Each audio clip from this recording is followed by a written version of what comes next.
The 1993 Voter Registration Act requires individuals to promise in writing that they are citizens. But Arizona wanted more. It passed a law requiring proof of citizenship from anyone using the federal form. Today, justices told Arizona it went too far. 90% of the people whose applications were rejected because they didn't have proof of citizenship were U.S. citizens.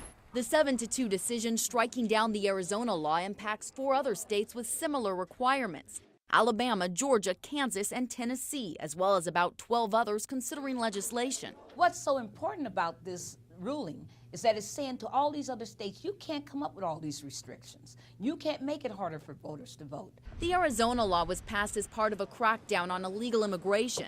Conservative watchdog Tom Fitton worries voter integrity will now suffer. You have all these aliens walking around, both legal and otherwise, and there's now, under this Supreme Court decision, no good way to make sure that they're not registering the vote and voting in our elections.